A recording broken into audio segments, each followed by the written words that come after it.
Assalamualaikum warahmatullahi wabarakatuh. Penyusunan Jurnal Umum Perusahaan Jasa. Bagi teman-teman yang baru bergabung, silakan subscribe, like, and share video ini supaya video ini terus memberikan manfaat bagi kalian semuanya. Ini transaksi yang terjadi pada salon Natali selama bulan Januari 2015. Diminta buatlah jurnal umum atas transaksi di atas. Nah, ini sebelumnya ini akan nama-nama akun, nomor akunnya, dan ini adalah aturan debit kredit. Aktiva akan bertambah, akan berada di saldo normal jika ada di debit. Utang saldo normalnya adalah di kredit. Modal itu saldo normalnya di kredit, repo itu saldo normalnya ada di debit, penghasilan saldo normalnya di kredit, biaya itu saldo normalnya di debit. Nah, ini adalah jurnal umumnya ya. Jurnal umumnya ada tanggal, nama pikiran, debit dan kredit. Nomor 1. Diterima uang kas untuk keperluan perusahaan 10 juta, tanah 100 juta, bangunan 300 juta, kendaraan 300 juta sebagai modal awal perusahaan. Kita tulis dulu tanggalnya. Nama kas, tulis kas, tanah, bangunan, dan kendaraan. Nominalnya tadi kasnya 10 juta, tanahnya 100 juta, bangunan 300 juta, kendaraan 100 juta. Berarti itu pada modal ya. Modalnya itu kalau bertambah di sebelah kredit. Kita totalin ini semuanya 510 juta. Tanggal 3 Januari. Dibeli perlengkapan untuk keperluan salon secara tunai 1 juta. Perlengkapan ya. Ini nomor akunnya.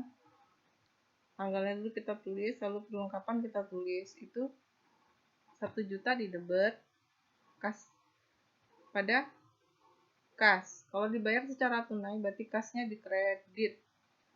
Kasnya berkurang, jadi di sebelah kredit 1 juta. Next, tanggal 5 Januari. Dibeli peralatan salon 5 juta, dibayar secara tunai 1 juta, dan sisanya dibayar secara kredit ya. Peralatan, ini ada peralatan.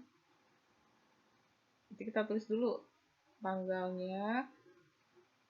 Peralatan 5 juta, dibayar secara tunai 1 juta, berarti secara tunai itu berarti kasnya di kredit ya. 1 juta, sisanya dibayar secara kredit. Dibayar secara kredit itu artinya kita hutang usaha ya namanya. Hutang usahanya di sebelah kredit. Nah, kita caranya 5 juta dikurangi 1 juta, 4 juta. Next, selanjutnya tanggal 7 Januari. Diterima uang secara tunai dari pinjaman uang BCA ya. Nah, berarti uang BCA itu, pinjaman dari BCA itu namanya hutang bank. Ketika terima uang, itu berarti kita ada kas, tanggalnya dulu kita tulis. Ada uang secara tunai diterima uang, itu berarti kasnya bertambah. Kas bertambah itu di sebelah debit. Kasnya debit 20 juta.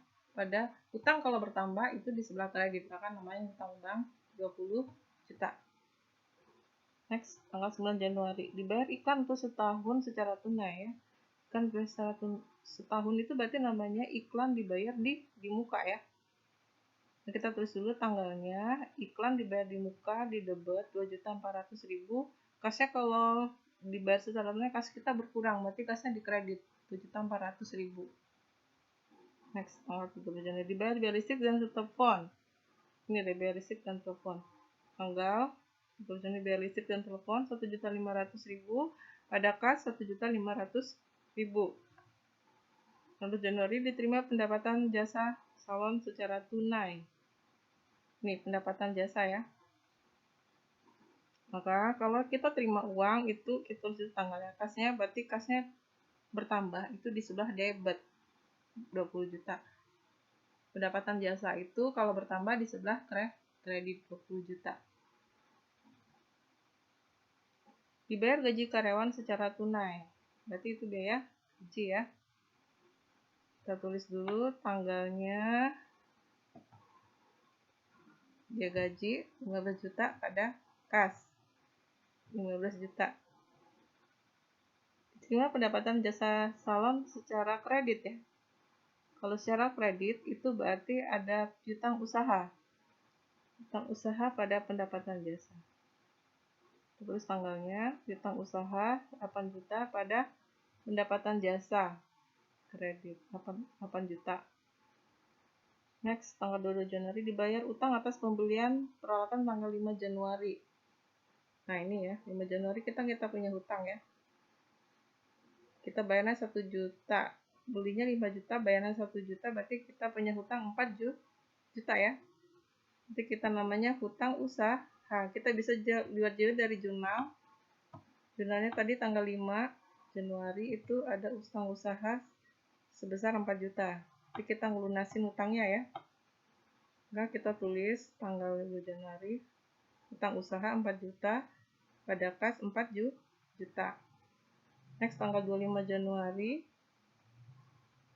diterima pendapatan dari menyewakan bangunan secara setahun ya.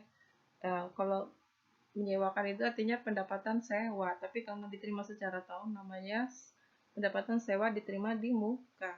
Maka kita tulis dulu tanggalnya, tanggal kas debit 6 juta pada kredit pendapatan sewa diterima di muka 6 juta. Next, tanggal 15 Januari diambil uang kas 5 juta dari rekening perusahaan untuk keperluan pribadi. Nah, itu namanya privo ya. Nah, tanggal privo 5 juta pada kas. Nah, kalau sudah itu, kita akan jumlahkan ini semua ya. Kita bisa gunakan ini. Kita gunakan sum. Kita jumlahkan dari atas ini sampai ke bawah. Sampai ke sini, enter. Nah, kita tinggal bisa copy sebelahnya. Nah, totalnya sama. Nah, demikianlah untuk penyusunan jurnal umum perusahaan jasa. Assalamualaikum warahmatullahi wabarakatuh.